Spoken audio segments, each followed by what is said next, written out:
প্রাপ্ত যে বার্তা যে আসে সেই অনুযায়ী বাংলাদেশ জাতীয়তাবাদী দল বিএনপি আমি বলেছি যে আমি 297টা আসনের কথা তথ্য দিচ্ছি, সেখানে 209টা আপনার আসন তারা পেয়েছে প্রাথমিকভাবে আমাদের কাছে যে তথ্য আছে সেই অনুযায়ী।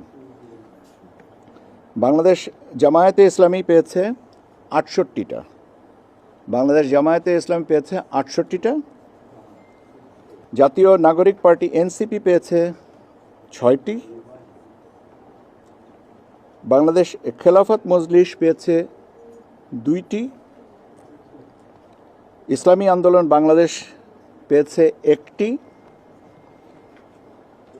গণ অধিকার পরিষদ পেয়েছে 1টি, বাংলাদেশ জাতীয় পার্টি বিজেপি পেয়েছে 1টি, গণসংহতি আন্দোলন পেয়েছে 1টি, খেলাফত মজলিস পেয়েছে 1টি, আর 7টা স্বতন্ত্র প্রার্থী আসন পেয়েছেন, বা 7টা আসনে স্বতন্ত্র প্রার্থী আমাদের কাছে ভোটের হিসাবে এগিয়ে আছেন।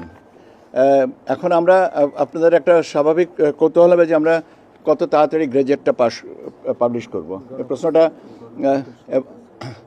এটা আমরা আপনারা জানেন পদ্ধতিগতভাবে যে আমাদের রিটার্নিং অফিসারদের কাছ থেকে ফাইনাল রেজাল্ট শিটটা আমাদের এখানে আসার পরে আমরা এটাকে আবার আমাদের যে বার্তা শিট যেটা চেয়েছি সেটার সাথে ম্যাচ করে তার করব। এখনও পর্যন্ত এই শিটটা পাওয়া যায়নি রিটার্নিং অফিসারদের কাছ থেকে, ওনারা হার্ড কপিতে পাঠাবেন বা স্পেশাল মেসেঞ্জার। এটা আমার বিশ্বাস আজকে সন্ধ্যা নাগাদ থেকে পাওয়া শুরু হবে।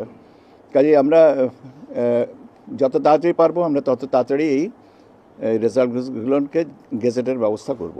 পরিবর্তনের পক্ষে হাঁ ভোটে ভোট দিয়েছেন 4,74,429 জন, না 2,25,65,627।